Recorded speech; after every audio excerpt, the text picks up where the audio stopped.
Hi, my name is Jeff and welcome back to my workshop. Today we're going to finish up the F3A&B set. This is a Proto 2000 unit produced by Walthers. I have the B unit chassis here in front of me. The process for the A unit will be similar. First thing we need to do is remove the spacers from the coupler boxes location and just remove the screw. Save that screw because you're going to need it to screw the coupler box on.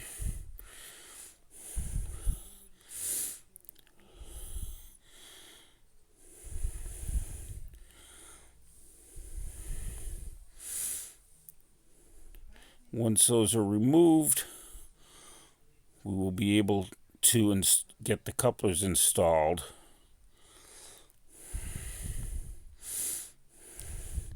Now the couplers that come with this, they're in a little bag here with the coupler boxes. And once we get the couplers assembled into the box, we simply get it in position. And you want to be careful with this. These boxes will come apart on you. But get the screw in place.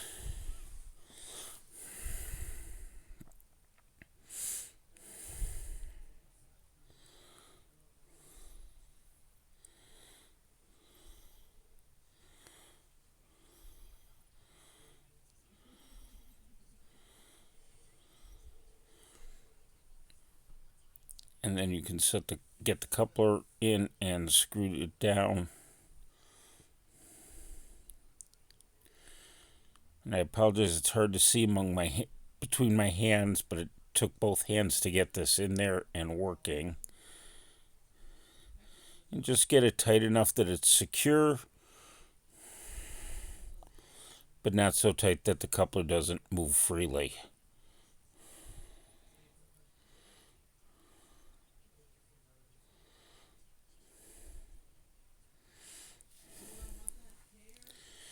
Now the couplers that came with this were plastic couplers that Walthers produced. I switched these out for Katie's.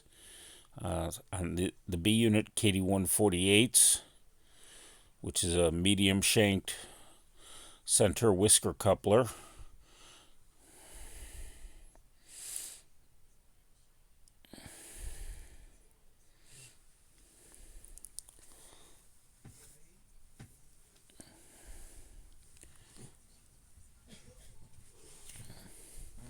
And it just took a little bit of careful timing to get the resistance just right on these. Once I did, I repeated the process on the other side. By the way, I hope you're enjoying this series. If you are, please make sure you give this video a thumbs up. And don't forget to subscribe so you don't miss my next videos. We've got some new stuff coming up. With the couplers installed, we need to install the decoder. In this case, there are 2 screws on this board at the end. This is actually a jumper board to let it run DC. And I find the easiest way to separate the 8-pin cable from this is to remove the board. And then I can use a screwdriver to kind of pry the cable loose. You want to be careful not to pull too hard on those wires because you don't want to tear them out of the plug.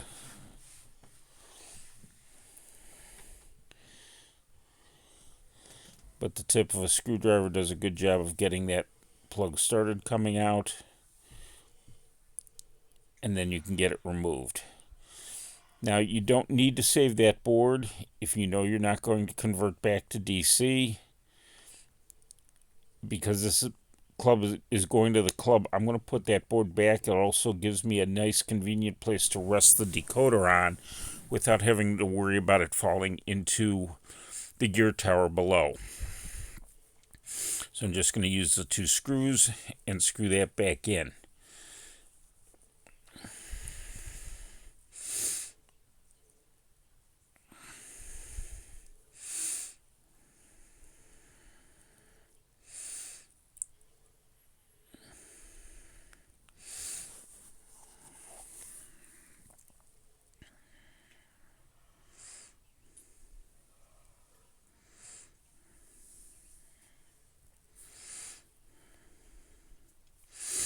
For a decoder, I'm going to use a Digitrax DH127D. This is a two-function decoder. It comes with a harness without a plug on the end. You could also use the DH127 PS or any other two-function decoder you like. You don't need more than that on a B unit because there's no lights. You really just need the motor control. And this one just slips right onto that 8-pin plug. And just wanting to make sure you get it pushed down and seated well.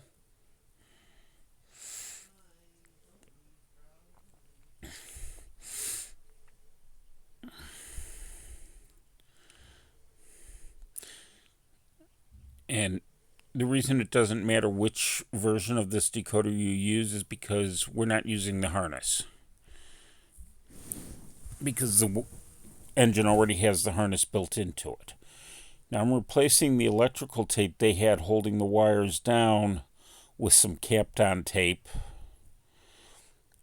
The biggest problem with Kapton tape is finding the end of it on your roll. You can see it's gave me a hard time. And even right after I cut it off, it still will give me a hard time finding it again 5 seconds later. So something to be aware of if you're going to use Kapton tape. But it's heat resistant and insulating, so it's a good choice to use around electronics.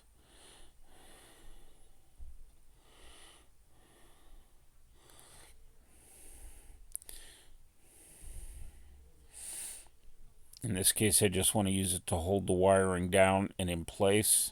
I'll put a few strips on here just to get it in properly.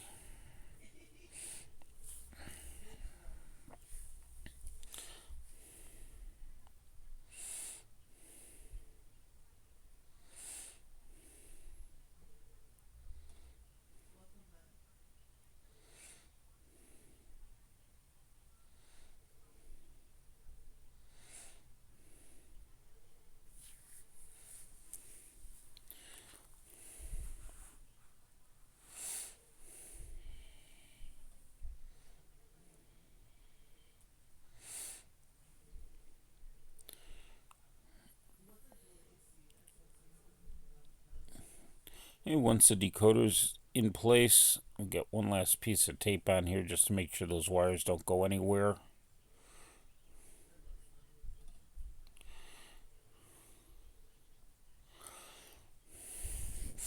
And then this will be ready to have the shell installed on it. The one thing to note is the front and back. In this case, the decoder sits at the rear of the unit. So we're making sure we put the shell on that way. And if you don't remember when you take it off which end was the front or back of the chassis, the fuel tanks will kind of give you an indication because there's some notches and so forth in there that will show that you've got it on the right way or backwards. And once we get the box down, this chassis on, it's ready to go.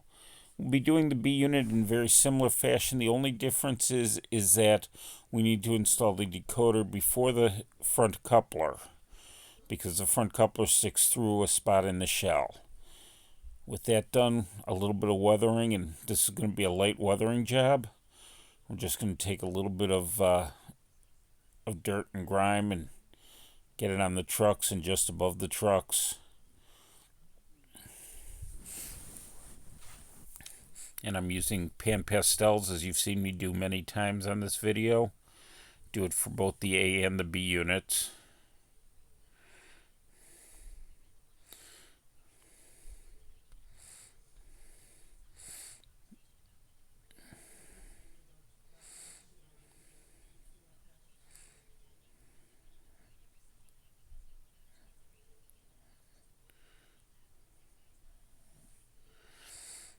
If you get too much on, just use a clean part of your sponge to applicator sponge to rub some of it off.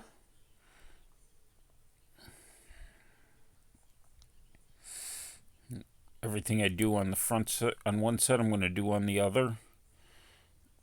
And I'm going to do the same things to the B unit.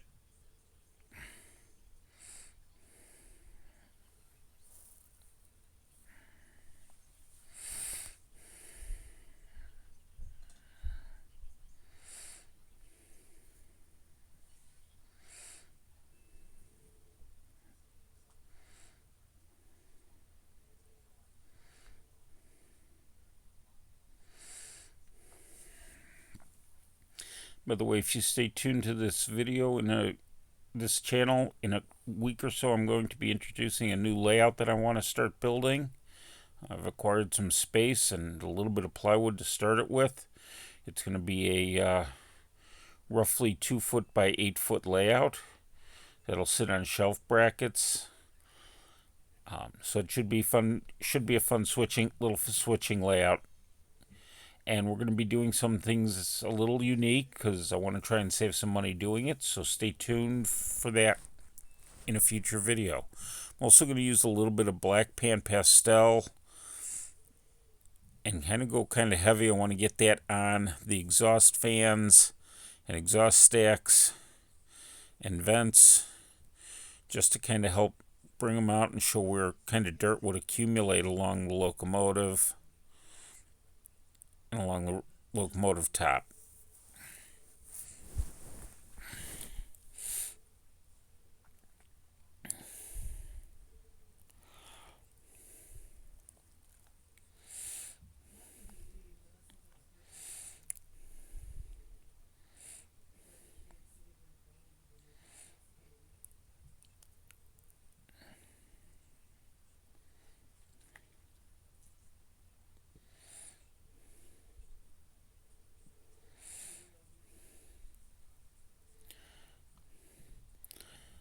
This also helps highlight some of the details in there.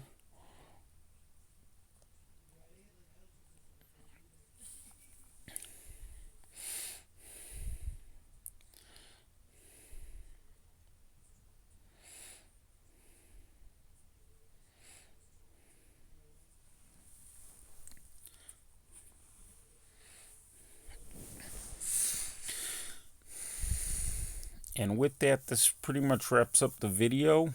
The only thing left to do is to program them and get them running, and I will show a link on the end tab right here showing to a video showing the short.